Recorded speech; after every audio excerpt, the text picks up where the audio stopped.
The loser today is Diddy. The jury has come back with unanimous verdicts on 4 of the 5 counts. They are hung up on racketeering, but they have reached verdicts on sex trafficking as it relates to Cassie, sex trafficking as it relates to Jane, the Mann Act as it relates to Cassie, and the Mann Act as it relates to Jane. The judge has sent the jury back and said, continue deliberating. They have now recessed for the day. They're coming back tomorrow. And in a minute, I'm going to tell you about why I believe this jury is probably going to come back tomorrow. And let me just first break down why I think this is bad news for Diddy. The Mann Act is easy. It is the transportation of a sex worker across state lines for commercial purposes. In recent news, the jury has delivered a crushing blow to Diddy with unanimous guilty verdicts on multiple sex trafficking counts, while remaining deadlocked on racketeering. The legal battle exposes the harsh realities of coercion in the entertainment world and reveals cracks in the prosecution's approach. Let's break this down together to understand what this means for Diddy's future and the justice system. I mean, I don't see how the prosecution did not prove that. And the fact that the jury came back this quickly, it tells me, look, I don't know, but it seems like he's cooked on those 2. As for sex trafficking, we have to look at Cassie and Jane separately. To prove sex trafficking, you have to show that Diddy committed these acts using fraud, force, or coercion. It's interesting as to Cassie. The jury wanted to hear about a trip to Cannes. They wanted the transcript, and this is where Cassie and Diddy flew back from Cannes to New York. On the plane, Diddy showed Cassie a freak-off video that she was on. And he said, according to her, if you don't engage in a freak-off with me when we land in New York, I'm going to show this to your mother and release it publicly. If the jury believes... This line highlights the core of the sex trafficking charges: coercion through threats and manipulation, a sharp contrast to the public image Diddy projects. That's it. It's coercion. And it's interesting, they honed in on that during their deliberation. Now, they could go either way, but that was, I thought, all along, the most direct evidence of coercion, if you believe Cassie. And I think he's in trouble there.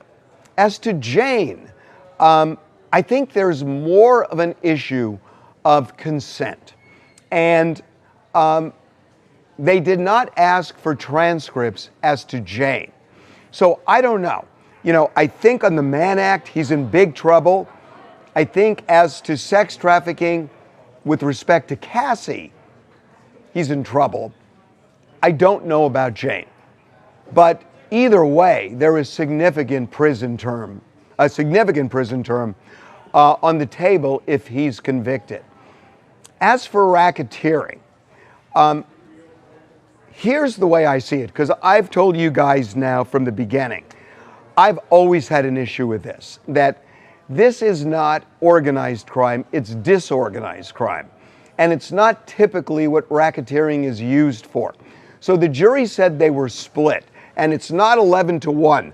There are multiples on both sides. And they said, we're dug in. The judge said, go back in and try. So if they're just directly following the jury instructions as to racketeering, they need to find 2 independent criminal acts. I mean, if they find him guilty on the Mann Act, and I'm guessing they did, well, there are the 2 acts. Yet, they're hung up on racketeering. What that tells me is it's kind of square peg, round hole for a lot of these jurors. This exposes the disconnect between legal definitions and the reality of the alleged crimes, revealing how racketeering laws may not fit cases involving disorganized crime. And, or two of the jurors, multiples, whatever the number is, that they're just not seeing this as racketeering. So that's my opinion about it. Now the question, how do they resolve it? So they're going to go back in tomorrow and know that they are up against a 4-day holiday, that the courts are closed on Thursday, the federal courts. The judge will open the courtroom if the jury hasn't reached a verdict on Wednesday. They could deliberate Thursday. It's not always the case, but jurors somehow miraculously reach a decision when it comes to butting up against a 4-day holiday.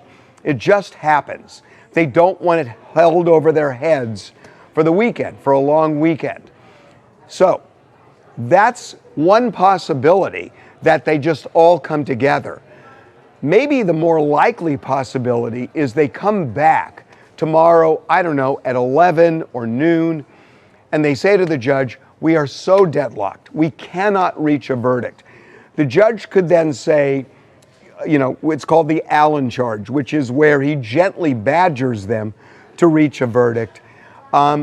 He could do that, but my guess is if they don't come in by the end of the day, tomorrow, and they come back toward the end of the day and say, we're just hopelessly deadlocked, the judge will read the 4 verdicts where they were unanimous and declare a mistrial as to racketeering. If that happens and he's found guilty on 3 or 4 of the other counts, my guess is they won't retry him on racketeering.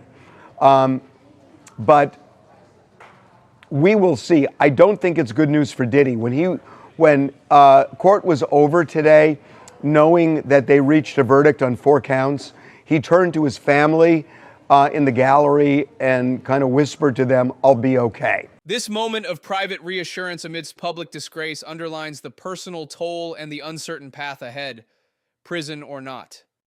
I mean, you could take that either way, but the way I take it is, if he ends up in prison, he'll be okay, and try to reassure them. So bottom line, I think Diddy is going to be found guilty, and that's just my guess. I don't know it, but just based on the pieces, I think the Mann Act is going to be tough for him to overcome. We will see about racketeering. My gut tells me it's going to be a hung jury. Again, I don't know, but it does not seem like it's good news for Diddy. Diddy's courtroom saga is far from over, but the current evidence paints a grim picture.